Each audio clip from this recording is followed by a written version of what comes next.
Friends నమస్తే. అయితే friends చూడండి, ఇది మన పత్తి చేనులో అయితే ఉన్నాం ప్రజెంట్. ఇది సరాసరిగా మనకు 32-35 రోజుల మధ్య పత్తి చేను అన్నమాట ఇది.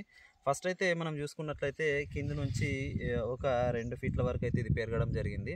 అయితే స్టార్టింగ్లో మనకు జూన్లో వర్షాలు తక్కువ ఉండడంతో పెద్దగా ఎదగలేదు. మళ్ళీ కంటిన్యూ 15 డేస్ వరకు కంటిన్యూ వర్షాలు ఉండే. సో అయినప్పటికీ ఇది ఎంత బాగా పెరిగిందో చూడొచ్చు. ఫస్ట్ అయితే ఇది ఒక ప్రత్యేకమైన సీడ్. మనకు లాస్ట్ ఇయర్ కూడా కొందరు రైతులకు ఇవ్వడం జరిగింది ఈ సీడ్ వచ్చేసి. ఈ ఇయర్ కూడా కొద్దిగా మేము చాలామంది ఒక 200-300 మందికి ఇవ్వడం జరిగింది ఈ సీడ్ వచ్చేసి. ఈ సీడ్ అనేది మనకు చాలా ప్రత్యేకమైన సీడ్.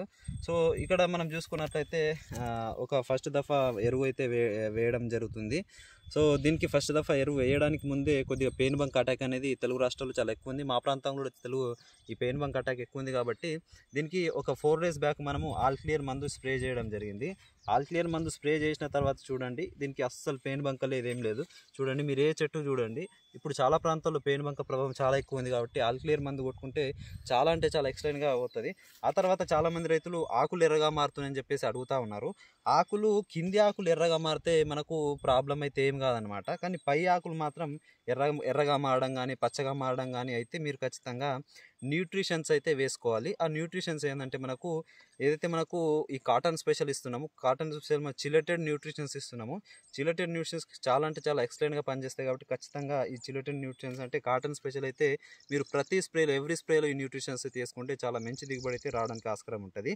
ఆ తర్వాత మీరు ఎప్పుడు కూడా మీరు అబ్జర్వ్ చేయాల్సింది ఏంటంటే మనకు చూడండి, దగ్గర కొద్దిగా ఇక్కడ నోట్స్ అండ్ ఇంటర్ నోట్స్కి మనకు 3 ఇంచుల కంటే ఎక్కువ ఉండదు చూడండి. సో ఇక్కడ నుంచి ఇక్కడ మనకు 3 ఇంచుల తేడా అయితే ఉండకూడదు అనమాట. సో ఇక్కడ నుంచి ఇక్కడ 3 ఇంచులు, ఇక్కడ నుంచి ఇక్కడ మనకు 3 ఇంచులు. సో ఇక్కడ నుంచి ఇక్కడ మనకు ఇట్లా 3 ఇంచుల కేవలం మనకు 3 ఇంచుల డిఫరెన్స్ మాత్రమే ఉండాలన్నమాట. ఎక్కువ అంటే 4 ఇంచులు 5 ఇంచులు అయితే అది వెజిటేటివ్ గ్రోత్కు గురవుతుందని చెప్పేసి మనమైతే అనుకోవచ్చు. అలాంటి సందర్భాలు మనము ఏదైతే మెపిక్విట్ క్లోరైడ్ అయినా చమత్కార్ లాంటివి కొట్టుకోవాల్సిన అవసరం అయితే ఎంతైనా ఉంటుంది కాబట్టి ఇది ఒకటి జ్ఞాపకం పెట్టుకోండి. కాబట్టి ఇలాంటి మేనేజ్మెంట్స్ ఖచ్చితంగా మీకు ఈ పత్తిలో మంచి దిగుబడి సాధించవచ్చు. కానీ ఖచ్చితంగా మీ ఏరియాలో కానీ మీ చేనులో పెయిన్ బంక అటాక్ ఉంటే ఖచ్చితంగా ఆల్ క్లియర్ అనే మందు ఖచ్చితంగా కొట్టుకోండి. చాలా బాగా చాలా ఎఫెక్టివ్గా పనిచేస్తుంది కాబట్టి ఒక్కసారి ఆల్ క్లియర్ కొడితే మీకు ఖచ్చితంగా 15 డేస్ వరకు ఎలాంటి మందులు కొట్టాల్సిన అవసరం అయితే ఉండదన్నమాట. సో ఆల్ క్లియర్ మందు ఎవరికైనా కావాలనుకుంటే ఖచ్చితంగా కాల్ చేయండి. Thank you. చూడండి, ఆల్ క్లియర్ కొట్టిన 3-4 డేస్కు మనకు రిజల్ట్ ఎలా వచ్చింది చూడొచ్చు. ఈ చేనులో చాలా ఎక్కువ మొత్తంలో పెయిన్ బంక్ అనేది ఉండే. అయితే ఆల్ క్లియర్ కొట్టిన 3-4 డేస్కు వీడియో తీస్తున్నాం చూడండి. హైట్ కానీ గ్రోత్ కానీ బ్రాంచెస్ కానీ ఫ్లవరింగ్ కానీ రావడం జరిగింది. ఎంత క్లీన్గా వచ్చినాయో, నీట్గా వచ్చినాయి అనమాట. దోమ కానీ పెయిన్ కానీ ఏం లేదనమాట.